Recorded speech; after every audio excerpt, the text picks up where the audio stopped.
ಸತ್ಯ ನೋಡಿದ್ರೆ ಖಂಡಿತ ನನಗೆ ಹಾಗಾದ್ರೆ ನೀವು ಅಲ್ಲಿ ಮಲಗುದು ಹೇಗೆ ಅಂತೇಳಿ ನೀವು ಹೇಳುವಾಗ ಈಗ ನೋಡಿದ್ರೆ 70 ಜನ ಒಂದೇ ಕಡೆಯಲ್ಲಿ ಅಲ್ಲಿಂದ ತೆಗೆದು ಇಲ್ಲಿಗೆ ಹಾಕುದು, ಇಲ್ಲಿಂದ ತೆಗೆದು ಬೇರೆ ಕಡೆ ಗುಂಡಿ ಇಳಿಯಲ್ಲ, ಬೇರೆ ಕಡೆ ಗುಂಡಿ ಇಳಿಯಲ್ಲ. ಆ ಕಾರಣಕ್ಕೆ ಅವರನ್ನು ಕೇಳಿ ಹಾಕ್ಲಿಕ್ಕೆ ಜೊತೆಲಿ ಯಾರು ಬರುದಿಲ್ಲ. ಮತ್ತೆ ನಾನೇ ನನ್ನೊಟ್ಟಿಗೆ ಯಾರೋ ಒಬ್ಬ ಇರ್ತಾನೆ, ಗುಂಡಿ ನಾನು ಒಬ್ಬನೇ ತೆಗಿಬೇಕು. ಅವನಿಗೆಲ್ಲ ಸತ್ತಿರೋದ್ರೆ ಬರೋದು, ಜೊತೆಯಲ್ಲಿ ಬರುವಾಗ ಯಾರು ಕೊಟ್ಟು ಬರ್ತಾನೆ ನಮ್ಮವ್ರು ಯಾರು.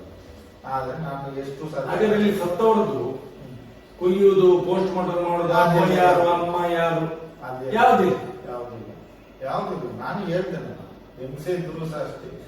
ಒಂದ್ 2-3 ಪಾಪ ನನಗೆ ಪಾಪ ಕಾಣಿಸ್ತದೆ. ನನ್ನ ಅಪ್ಪ ಅಮ್ಮನ ಸ್ಥಿತಿಯಲ್ಲಿ ನೋಡುವಾಗ ನನಗೆ ಅದು ಅಭ್ಯಾಸ ಆಗಿರೋದು. ನಾಯಿ ಹೇಳ್ಕೊಂಡು ಹೋಗಿ ಹಾಕೋದ್ರೆ ಹಾಕಿರುತ್ತೆ. ಅದು ದೊಡ್ಡ ಕೊಟ್ಟಿನಲ್ಲಿ ಗುಂಡಿ ತೆಗೆದು ಅಭ್ಯಾಸ ಆಗಿದೆ. ರಪ್ಪ ಒಂದು 10 ನಿಮಿಷದಲ್ಲಿ ಒಂದು ಗುಂಡಿಯನ್ನು ತೆಗ್ದಾಕ್ತೇನೆ. ಆ ಕಡೆ ಈ ಕಡೆ ಬಿಸಾಕ್ತೇನೆ. ದೊಡ್ಡ ಕೊಟ್ಟು, ಉದ್ದದ ಕೊಟ್ಟು. ಆದಷ್ಟು ಹೂಗೆ ನಾನು ಇಲ್ಲಿ ಬರುವಾಗ ಆ ಕೊಟ್ಟ ಮೇಲೆ ಕೆಲಸ ಮಾಡಿ ಅಭ್ಯಾಸ ಇಲ್ಲ. ಮತ್ತೆ ಇಲ್ಲಿ ಬಂದ ನಂತರ ಅದು ಅಭ್ಯಾಸ ಆಯ್ತು. ಗುಂಡಿ ತೆಗೆದು ಕೆಳಗೆ ಇಲ್ಲೇ ಬೇಕಾಗಿಲ್ಲ, ಮೇಲೆ ನಿಂತೆ ಕಡಿದು ಬಿಸಾಕಿ ಏನೋ ತೆಗೆದಲ್ಲಾಗಿ ನಾಯಿ ಅಷ್ಟೇ. ನಾಯಿಯನ್ನು ಅಷ್ಟೇ ಮಾಡುದು. ಧರ್ಮಸ್ಥಳಕ್ಕೆ ಅದೇ ಅಷ್ಟೇ. ಒಂದು ಮನುಷ್ಯ ಸತ್ರ ನಾಯಿ ಸತ್ತಾಗೇನೆ. ಮತ್ತೆ ಅಲ್ಲಿ ಏನಿಲ್ಲ. ನಮ್ಗೆ ಕೊಡೋದು ಎಷ್ಟು ಗೊತ್ತುಂಟ, ಒಂದು 50 ರೂಪಾಯಿ ಅಷ್ಟೇ. ಇಬ್ರು ಹೋದ್ರೆ 100 ರೂಪಾಯಿ, 4 ಜನ ಹೋದ್ರೆ 200 ರೂಪಾಯಿ ಅವರಲ್ಲಿ ಬಿಲ್ ಮಾಡಿ ಕೊಡ್ತಾರೆ ಹೆಂಗರಕ್ಷಣ. ಮತ್ತೆ ಮೊದಲೆಲ್ಲ ಉಸ್ಮಾನ್ ಅಂತ ಒಬ್ಬ ಇದ್ದ, ಜೀಪ್ ಡ್ರೈವರ್ ಉಸ್ಮಾನ್ ಅಂತ. ಅವನ ಜೀಪಲ್ಲಿ ಕೆಲವೊಂದೇನೋ ತಂದೆ ಆಗ್ತಿದೆ. ಆಗ ಕೆಲವೊಂದು ಲೆಕ್ಕಕ್ಕಿಲ್ಲದಾಗಿದೆ, ಕೆಲವೊಂದು ಮಾತ್ರ ಬೆಳ್ತಂದೆ ಹೋಗಿದೆ. ಅದು ಯಾರಾದ್ರೂ ಇದ್ರೆ ಅವರ ಸಂಬಂಧವರು ಅವರೆಲ್ಲ ಇದ್ರೆ ಕೊಂಡೋಗ್ತಾರೆ. ಅದು ಜನ ಕಣ್ಣು ಬಿದ್ದರೆ ಹಾಗೆ ಮಾಡುದು, ಜನ ಕಣ್ಣು ಬೀಳದಿದ್ರೆ ಹೀಗೆ. ಅದೊಂಟು. ಹೌದು, ಜನಗಳಿಗೆ ಗೊತ್ತಾಗದಿದ್ರೆ ಹೀಗೆ. ಅದು ಅವರು ಪೊಲೀಸ್ನವರು ಹೇಳ್ತಾರೆ, ನಾವು ಮಾಡೋದಿದ್ರೆ ಮತ್ತೆ ಇವರು ನಮ್ಮನ್ನು ಎದುರಿಸ್ತಾರಲ್ಲ, ಬೀಗ ಹಾಕ್ತೇನೆ ಮನೆಗೆ ಅಂತ ಹೇಳ್ತಾರೆ. ನಾವು ನಿಮ್ಮ ಲೆಕ್ಕದಲ್ಲಿ ಈಗ ಪೊಲೀಸರು ಕೂಡ ಅಲ್ಲಿಗೆ ಅಟ್ಯಾಚ್ಮೆಂಟ್ 100%. ಏನಿಲ್ಲ, ಒಂದು ರೈತರು ಸುಕುಮಾರ್ ಅಂತಿದ್ರು, ಒಂದು ಹೆಂಗಸನ್ನು ಹುರುಬಿಡಿ, ಏನೂ ಇಲ್ಲ, ಬೆತ್ತಲೆ. ಆಗ ಡ್ಯಾಮ್ ಕಟ್ಟಿಲ್ಲ. ಡ್ಯಾಮಿನ ಹತ್ರ ಒಂದು ಮರದ ಹತ್ರ ತಿಳ್ಕೊಂಡಿದ್ದಾರೆ. ನನಗೆ ಗಡಗಡ ನಡುಕ. ಆ ಹೆಂಗಸಿಗೆ ನನ್ನನ್ನು ನಲ್ಲಾಗಿ ಕಟ್ಟಲಿಕ್ಕೆ ಹೇಳ್ತಾರೆ.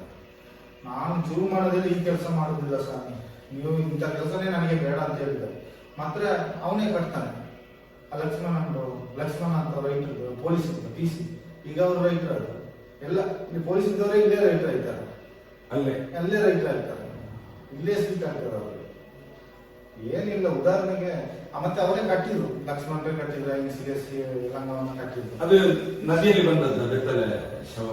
ನದಿಯಲ್ಲಿ ಬರುದು ಅಂತ ಹೇಗೆ ಹೇಳೋದು, ಅದು ನಮ್ಗೆ ಗೊತ್ತಾಗುದಿಲ್ಲ. ಇನ್ನು ಅಲ್ಲಿ ಜೂಡಿ ಆಗಿಲ್ಲ ಬರ್ತದಂತ ಹೇಗೆ ಹೇಳೋದು. ಬದಿಯಲ್ಲೇ ಇತ್ತೆ, ಸ್ಟೆಪ್ಪಿನ ಬದಿಯಲ್ಲೇ ಬೆತ್ತಲೆ ಬಟ್ಟೆನೇ ಇಲ್ಲ, ಮೇಲೆ ಯಾವ್ದು ಬಟ್ಟೆ ಇಲ್ಲ. ಯಾರಾದ್ರೂ ಹೋಗ್ಲಿಕ್ಕೆ ಹೋಗಿ ಬಿದ್ದಿದ್ದಾರೆ ಅಂತ ಹೇಳಲಿಕ್ಕೆ ಡ್ರೆಸ್ಸು ಯಾವ್ದು ಇಲ್ಲ, ಒಂದು ತುಂಡು ಮೇಲೆ ಬಟ್ಟೆ ಇಲ್ಲ, ಸುತ್ತದಲ್ಲಿ ಯಾವ್ದು ಬಟ್ಟೆ, ಬೆತ್ತಲೆ ಯಾವ್ದೋ ಬಟ್ಟೆ. ನಮ್ಮ ಅದೇ ಹೇಳಿದ್ದಲ್ಲ, ಯಾವನಿಗೆ ತೆಗೆದಾಗ್ತಿಲ್ಲ, ಅದರಲ್ಲಿ ಒಂದು ಲಂಗ ತಂದು ಅದು ಅವರೇ ಕಟ್ಟಿದ್ದು. ನಾನು ಮುಟ್ಲಿಲ್ಲ, ನಾನಾಗ ಮದುವೆ ಆಗಿಲ್ಲ, ಮತ್ತೆ ಮದುವೆ ಆದ. ನಾನು ಹೋಗಿ ಅದನ್ನು ಹೇಗೆ ಮುಟ್ಟು, ಲಕ್ಷ್ಮಣರು ಕಟ್ಟಿದ್ದು, ಲಕ್ಷ್ಮಣ ಅವರು ಪೊಲೀಸರು ಕಟ್ಟಿದ್ದು. ನಿಮ್ಗೆ ಈಗ ಏನು ಅನಿಸ್ತದೆ ಈ ಸತ್ಯ ಹೇಳುವಾಗ? ಈಗ ಏನಗಳು ಕಮ್ಮಿ ಅಂತ ಅನಿಸ್ತದೆ. ನನಗೆ ಗೊತ್ತಿದ್ದ ಮಟ್ಟಿಗೆ ಅಲ್ಲಿ ಕೆಲಸ ಮಾಡೋರು ಸಹ ಇರ್ತಾರೆ, ಈಗ ಏನಾದ್ರು ಇರುವುದಿಲ್ಲ ಅಂತ. ನಾನು ಇರುವಾಗ ಒಂದು ದಿನಕ್ಕೆ 4 ಆದರೂ ತೆಗಿತಿದ್ದೆ. ನೀವೀಗ ಅಲ್ಲಿನ ಕೆಲಸ ಬಿಟ್ಟು ಎಷ್ಟು ವರ್ಷ? 2015ರಲ್ಲಿ ನಾನು ಬಿಟ್ಟು ಕೆಲಸ.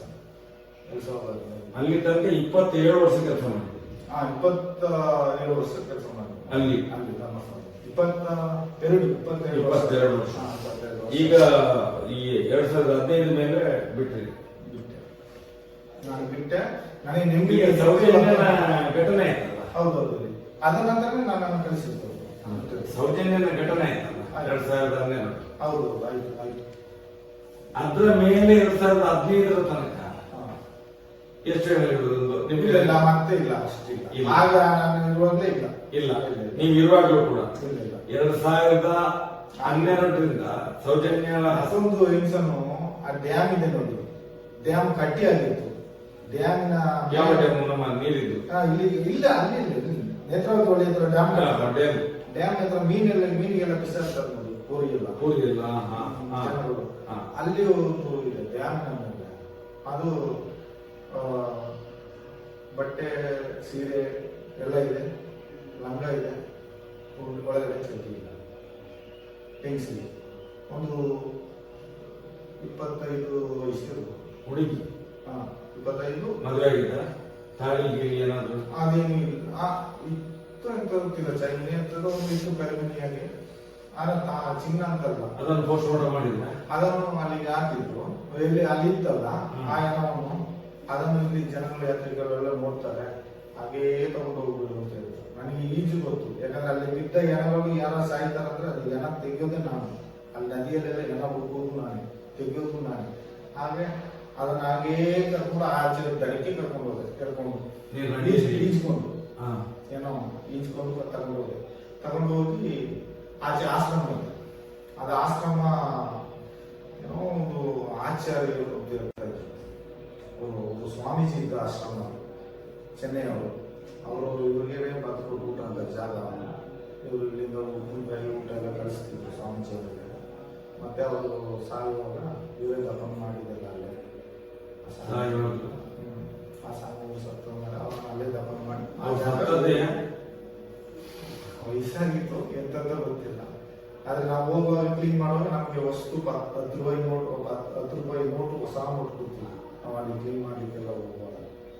ಅಂದ್ರೆ ಆ ಜಾಗ ಎಲ್ಲ ಇವ್ರಿಗೆ ಕೊಟ್ಟಿದ್ದಾರೆ. ಎಂತ ಮಾಡಿದ್ರು ಗೊತ್ತಿಲ್ಲ. ಅದು ಕೊಟ್ಟಿರ್ಲಿಕ್ಕಿಲ್ಲ, ಅವರ ಹೆಸರಲ್ಲಿತ್ತು ಶೇಷಾಚಾರ್ಯರ ಏನೋ ಒಂದು ಆಚಾರ್ಯ ಅಂತ ಹೆಸರು. ಏನ್ ಹೆಸರು ಇರ್ತದ, ಒಂದು ಚಾರ್ಯ ಅಂತ ಬರ್ತದೆ, ಆಚಾರ್ಯ ಬರ್ತದೆ. ಆಚಾರ್ಯ ಬರ್ತದೆ.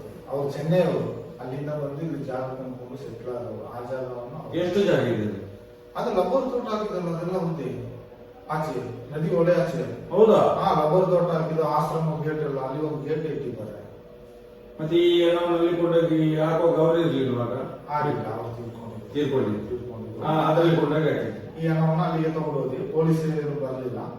ಒಂದು ಆ ಕಡೆ ಒಂದು ಜಾಗದಲ್ಲಿ ಕೊಂಡೋಗಿ ಅಲ್ಲಿಗೆ ಪೊಲೀಸ್ ಗಿಲ್ಸ್ ಏನಿಲ್ಲ, ಯಾರು ಎಂತ ಎತ್ತ ಅಂತ ಏನಿಲ್ಲ. ಬರ್ತಾರೆ, ಬಂದ್ರು, ಡ್ಯಾಮ್ ಮೇಲೆ ನಿಂತರು, ನೋಡಿದ್ರು, ಅಷ್ಟೇ ಹೋದ್ರು. ಈ ಕಡೆಯಿಂದ ಆ ಕಡೆ ನೋಡುದು ಇಲ್ಲ, ಆಗಿಲ್ಲ. ನಾವು ನೋಡ್ತಾರೆ, ಇಲ್ಲಿ ನೋಡ್ತಾರೆ, ಮಾಡಿ. ಅಲ್ಲ, ನೀವು ಹೇಳಿದ್ರಲ್ಲ, ಈ ದಡದಿಂದ ಆ ದಡಗೆ ಹೇಳ್ಕೊಂಡು ಹೋಗ, ಅಲ್ಲಿಗೆ ಬರೋದಿಲ್ಲ. ಅಲ್ಲಿಗೆ ಬರ್ತದೆ. ಇಲ್ಲಿ ನೋಡೋದು, ಇಲ್ಲಿ ಕರ್ಕೊಂಡು ಹೋಗಿ ತಗೊಂಡೋಗಿ ಅಲ್ಲಿ ಮಣ್ಣು ಮಾಡಿದ್ವಿ. ಹಾಗೆ ಒಂದು 3/4% ಲೆಕ್ಕ ಇಲ್ಲದೆ ಮನೆಯಲ್ಲಿ ಹಾಕಿದ್ವಿ. ಒಂದು 4% ಬೆಳ್ತಲ್ಲಿ ಕಳಿಸಿದ್ವಿ. ಇನ್ನೊಂದು 4% ಮಾತ್ರ ಪೊಲೀಸ್ನವರು ಫಾರ್ಮಾಲಿಟಿಗೆ ಬಂದಾಗ ಬಂದು ಈಚೆ ಒಂದು ಗುಂಡು ಕಣ್ಣಲ್ಲಿ ಇದ್ದಾರೆ. ಆ ಪ್ರತಿಮಾ ಸ್ಟುಡಿಯೋದಲ್ಲಿ ಕೆಲಸ ಮಾಡ್ತಾ ಇದ್ರು. ನೇತ್ರಾವತಿ ಒಳ್ಳೆ ಬದಿಯಲ್ಲಿ ಒಂದು ಸ್ಟುಡಿಯೋ ಇಟ್ಟಿದ್ದಾರೆ ಈಗ, ಈಚೆ ಬದಿಯಲ್ಲಿ, ನದಿ ಒಳಗೆ ಕನ್ಯಾಡಿ ಬರುವ ರಸ್ತೆ ಬದಿಯಲ್ಲಿ. ಅವರನ್ನು ಕರೆಸಿ ಒಂದು ಫೋಟೋ ತಿಳಿಸ್ತಾರೆ ಅಷ್ಟೇ. ಒಂದು ಸರಿ ಒಂದು ಏನೋ ಕೇಳ್ಕೊಂಡು ಬಂದರೆ ಅದನ್ನು ಮುದ್ದಾರಿಕೆ ಆಗಿದೆ. ನಾವು ಕೇಳಿ ಅವರೇ ಪಾಂಗಲ ಇದ್ದಾರೆ, ಮಾಸಾನಲ್ಲಿ ಮುದ್ದಾರಿಕೆ ಆಗಿದೆ. ಅವ್ರು ಕೇಳ್ಕೊಂಡು ಮತ್ತೆ ತೆಗಿಸೋದೆಲ್ಲ ಬೇಡ, ನಾವು ಅನಾಥ ಇದಂತೇಳಿ ಅನ್ನು ಮಾಡಿ ಬಿಡ್ತೀವಿ. ಮತ್ತೆ ಪೊಲೀಸ್ನವ್ರು ಹೇಳಿ ಅವರು ಹತ್ರ ಹೋದ್ರು. ಒಂದು ಪಾರ್ಟಿ ಮತ್ತೆ ಆ ಕಡೆ ಘಟ್ಟದ ಸೈಡ್ ಮತ್ತೊಂದು ನಮ್ಮ ಹತ್ರ ಇದರಲ್ಲಿ ಆ ಧರ್ಮಸ್ಥಳದ ದ್ವಾರದ ಈಚೆ ಒಂದು ಹೆಂಗಸನ್ನು ಏನು ಮಾಡಿದರೆ ಗೊತ್ತಿಲ್ಲ. ಅದಕ್ಕೆ ನಾವು ಮುಖದ ಮೇಲೆ ಪೇಪರ್ ಆ್ಯಸಿಡ್ ಹಾಕಿ ಬೆಂಕಿ ಹಚ್ಚಿ ರಸ್ತೆ ಬದಿಯಲ್ಲೇ ಹಚ್ಚಿಟ್ರು. ಆ ಮಲೆಗುಡಿಯ ಶಿವಪ್ಪ ಅಂತಾರಲ್ಲ, ಅವರ ಮನೆ ಮೇಲೆ, ಆ ಶಿವಪ್ಪನ ಮನೆಯಲ್ಲಿ, ಆ ಮನೆ ಮೇಲೆ ಭಾರತದಲ್ಲಿ 5 ಲಾಕ್ ನಡೆದು ಹೋಗ್ತಾರೆ.